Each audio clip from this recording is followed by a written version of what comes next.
ஹரே கிருஷ்ணா. பகவத் தரிசனத்திலிருந்து ஒரு கட்டுரை. அதோ திருடன் ஓடுகிறான். ஸ்ரீல பக்தி சித்தாந்த சரஸ்வதி தாகூர் வழங்கிய உபதேச கதை. கிராமம் ஒன்றில் அடிக்கடி திருட்டு நிகழ்ந்தது. மக்கள் எவ்வளவு முயன்றும் திருடனை கண்டுபிடிக்க முடியவில்லை. ஒவ்வொரு முறையும் திருடன் தப்பியோடிய பின்னர் மக்கள் ஏமாற்றத்தில் ஐயோ திருடன் ஓடிவிட்டான், ஐயோ திருடன் தப்பிவிட்டான் என்று கூப்பாடு போடுவர். ஊர் தலைவர் இப்பிரச்சனைக்கு தீர்வு காண விசாரணையை தொடங்கினார். பாதிக்கப்பட்டவர்கள் ஒவ்வொருவரையும் நான் விசாரிக்க விரும்புகிறேன் என கூறினார். இவ்வாறு அவர் ஒவ்வொருவரையும் விசாரித்த பின்னர் ஒரு விஷயத்தை கவனிக்கின்றார். அவர் மனதில் சில எண்ணங்கள் ஓடியது. ஒருத்தன் மட்டும் எல்லா விசாரணையிலும் பங்கெடுத்து என்னை ஆழ்ந்து கவனிக்கின்றான்.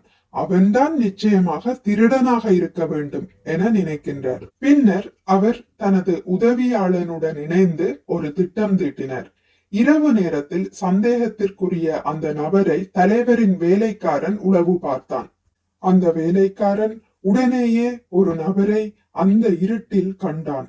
அவன் யோசிக்கிறான், ஆஹா, இவன் திருட்டு நடைபெறும் 2 மணிக்கு திருடுவதற்கான கருவிகளுடன் வெளியே செல்கிறான். இரகசியமாக கண்காணிக்கலாம்.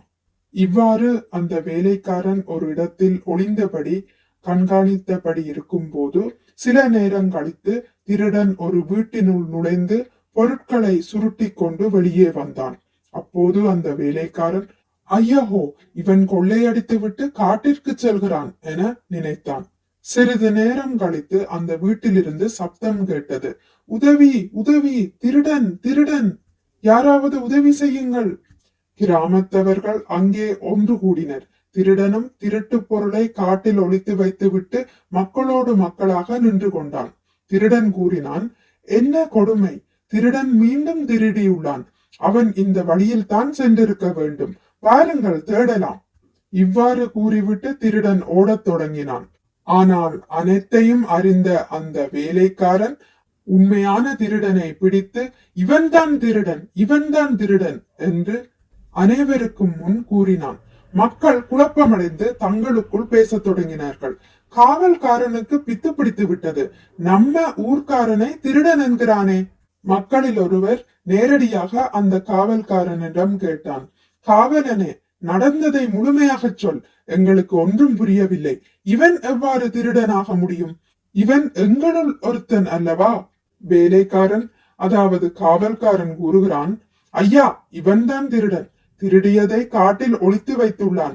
நிரூபிக்கின்றேன், பாருங்கள். ஆனால் அந்த திருடனோ திருட்டை ஒப்புக்கொள்ளாமல் கூறுகிறான், இந்த இருட்டில் யாராவது காட்டிற்கு செல்வார்களா? கொடிய பாம்புகள் அங்கே உலாவுகின்றன. இவ்வாறு கூறி மக்களை திசை திருப்பி பயத்தை ஊட்டுகின்றான். ஆனால் காவல்காரனோ இவற்றையெல்லாம் பொருட்படுத்தாமல் அனைவரையும், அனைத்து ஊர் மக்களையும் காவல்காரன் காட்டிற்கு அழைத்து சென்று திருட்டு பொருட்களை காட்டினான். நகைப்பெட்டியுடன் திருடனின் கருவிகளும் கண்டெடுக்கப்பட்டன. திருடனும் வசமாக மாட்டிக்கொண்டான். தந்திரக்கார திருடன் உடனடியாக மீண்டும் கூக்குரலிட்டு ஓடத் தொடங்கினான். அதோ திருடன் ஓடுகிறான், அதோ திருடன் ஓடுகிறான். அறியா மக்களிடம் ஏதோ ஒரு திசையை காட்டி குழப்பத்தை விளைவித்தான். கருத்து: பகவத்கீதையிலும் இதர வேத சாஸ்திரங்களிலும் முழுமுதற் கடவுளே அனைத்திற்கும் உரிமையாளர் என்றும் அவருக்கு அர்ப்பணிக்காமல் உலக விஷயங்களை அனுபவிப்பவன் திருடனே என்றும் தெளிவாக கூறப்பட்டுள்ளது. அத்தகு திருடர்களுக்கு நாட்டில் பஞ்சமே இல்லை. உண்மையான காவலர்களை போன்ற பக்தர்கள் திருடர்களை போன்ற அயோக்கிய நாஸ்திகர்களின் முகமூடியை கிழித்து உண்மையை வெளிக்கொண்டு வருகின்றனர். அப்போது கூட அந்த தந்திரக்கார திருடர்கள் அதோ திருடன் ஓடுகிறான் என்று வெறுமனே கூக்குரலிட்டு மக்களை திசை திருப்புகின்றனர். தங்களது திருட்டை மறைத்து விடுகின்றனர். அது மட்டுமின்றி சிலர் மேலும் தந்திரமான முறையில் காவலர்களுக்கே திருட்டு பட்டம் கட்ட முயல்கின்றனர். இந்த பக்தர்கள் வேலை செய்யாமல் சமுதாயத்தின் சொத்தை திருடி தின்கின்றனர் என்று கூறி பழி சுமத்துகின்றனர். இதுதான் கலியுகம். கிருஷ்ண பக்தர்களால் பெறப்படும் நன்கொடை பகவான் ஸ்ரீ ஹரியின் தொண்டில் பக்குவமாக ஈடுபடுத்தப்படுகிறது. சொந்த குடும்பத்திற்காகவோ புலனுகர்ச்சிக்காகவோ பயன்படுத்தப்படுவதில்லை. உண்மையை சொன்னால் பக்தர்கள் மட்டுமே செல்வத்தை செல்வத்தின் உரிமையாளருக்காக பயன்படுத்துகின்றனர். பகவானுடைய சொத்தை அவருக்கு அர்ப்பணிக்காமல் அனுபவிக்கும் மனிதர்கள் நிச்சயம் திருடர்களே. மிக்க நன்றி. ஹரே கிருஷ்ணா. உங்களுக்கு இந்த வீடியோ பிடித்திருந்தால் லைக் பண்ணுங்கள், ஷேர் பண்ணுங்கள், சப்ஸ்கிரைப் பண்ணுங்கள். நோட்டிபிகேஷன் பெல்லை அழுத்துவதன் மூலம் அடுத்த பதிவுகள் உங்களை வந்தடையும். பகவான் ஸ்ரீ கிருஷ்ணரை பற்றி கேட்டு மகிழ்வோம். ஹரே கிருஷ்ணா.